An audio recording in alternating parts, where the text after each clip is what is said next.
everybody, welcome to another video. So this is a little bit of a lore video for all of you that might be interested in, and there are some really interesting parts of lore for the new Space Wolf Codex, notably around the great company. So we're going to jump in and we're going to have a little look at it. So here we are, a little bit of a blurb about the new great companies, and each one of the companies has a little bit of a blurb about who is leading them and what. So if you aren't up to speed with the Space Wolves, there was a little bit of a tragedy at the end of the Warzone Fenris storyline back in 7th edition, and with regards to the story of Cadia being destroyed. 2 Wolf Lords in the name of Egro Ironwolf as well as Sven Bloodhowl were killed or presumed missing in action, which is really cool because we now have 2 brand new great companies with new sigils, which is super exciting. So basically they all come from this picture here. This is the classic big circle of all of the companies, and you know, you've got the one little stone missing for the 14th company, which is essentially the 13th great company, but there is all that there. But as you can see, number 9 and number 12 are new.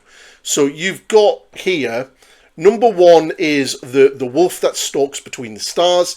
This is the company of the Great Wolf. This is Logan Grimnar's company, and he wears the sigil that was basically worn by Russ. Okay. Then you've got number 2, which is the Blooded Hunter. This is Bran Redmore's company, a classic.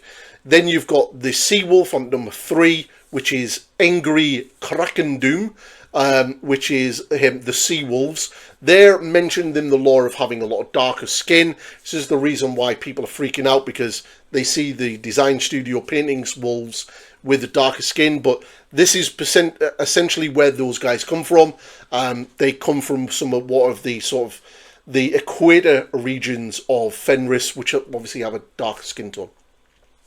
Then we have the 4th, the company, which is the Two-Headed Wolf, which is the company of Eric Mordecai, which is really cool that he's still around.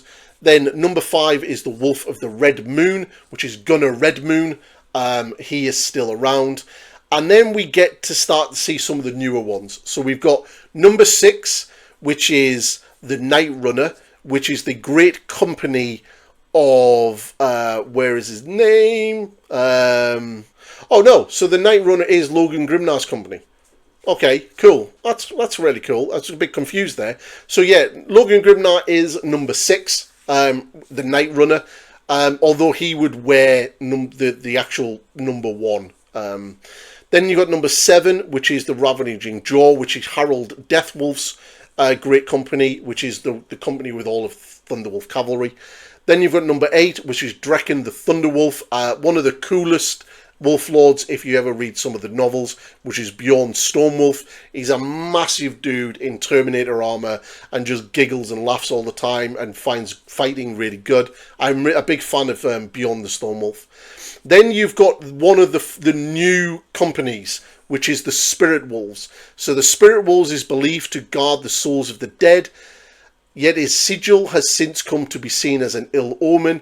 It now serves as the sigil of Torvil Wormbane, successor to Vorik Gnarlfist. So 2 new characters there that we've never really known about, but now a new company. I'm really hoping that they do something with that in the future story. Then there's the Sun Wolf. The Sun Wolves is said to be dwell within the Fenrisian Star. This is one of the coolest characters, Crom the Dragon Gazer's company. I really hope he gets a new miniature in the future in Primaris, because he is such a cool character. And if you've watched the Hammer and Bolt cartoon over on Warhammer TV, he's featured in that. But he's really cool. The Night Howler in the Night. This is the company of obviously Ragnar Blackmane. Everyone knows Ragnar because he's so damn awesome. And then you've got the Rune Wolf, which is another new company. And this kind of confirms Sven Bloodhowl. So the Rune Wolf represents the foresight and fortune. And then you've got Hanvenir, the Runescar, Wolf Lord of the Rune Marked and successor to Sven Bloodhowl, who took his sigil as his own. And then you've got number 13, which is Karl Grimblood, which is the Fire Wolves. So yeah, this is really, really cool. That level of detail and lore is really exciting. It's one of the things I was really looking forward to having a read about when the new companies come out. And yeah, to actually see them progress the story. 2 Wolf Lords were killed, and we now have 2 new Wolf Lords, which is super exciting. Super, super exciting. So if you like what I'm doing, you should definitely check out my Codex review. That is up on the channel now. And yeah, like, subscribe, and share, and all that good stuff. And I'll see you in the next one. Bye-bye.